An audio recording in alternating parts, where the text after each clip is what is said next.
See, personally, I think the government should have a Bitcoin miner that they work with the people with to give the people a escrow. Every individual should have an escrow as being a asset to this country of the United States of America. That's the way I believe, and I believe Bitcoin is the way to get us there. And it's by using coded algorithmic expression to quantification processes that I've came up with that by using my head and the quantification expression.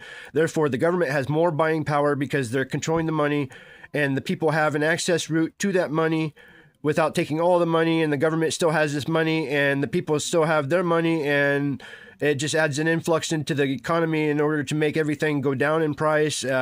No businesses will have the escrow, only the individuals, because the individuals that own the businesses will have their own escrow to pull from if they need extra expression for their business. Therefore, everybody has an equal relationship and everybody gets a disbursement that's equal. And it is quantified through the expression by the government standpoint using coded algebraic expression. Therefore, we know what the money is going to be worth and it will never lose in value. And if it only loses in value, that's because we don't have a single unified currency in a world domain.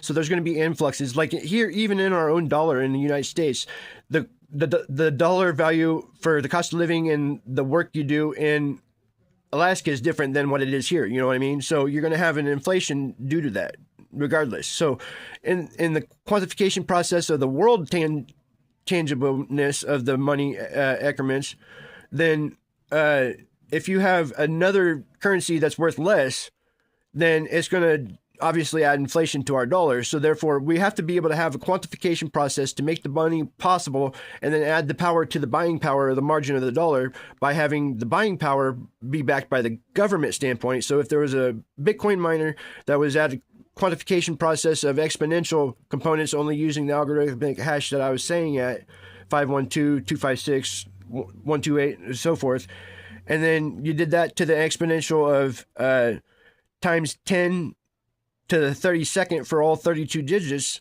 of the 16-digit decimal miner, then you have a double-sided algorithm on the left of the decimal and a double algorithm side on the right of the decimal, so you can pull out half, and by the time you pull out half, it's already made back by the right side doing the quantification process within that time margin. So you never lose anything. It's automatically like printing money, and you make your money worth exponential value.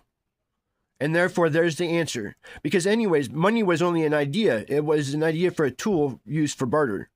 So therefore, if it's an idea, why not add your own idea and context to it to make money work for money for us so we have money without the inflation?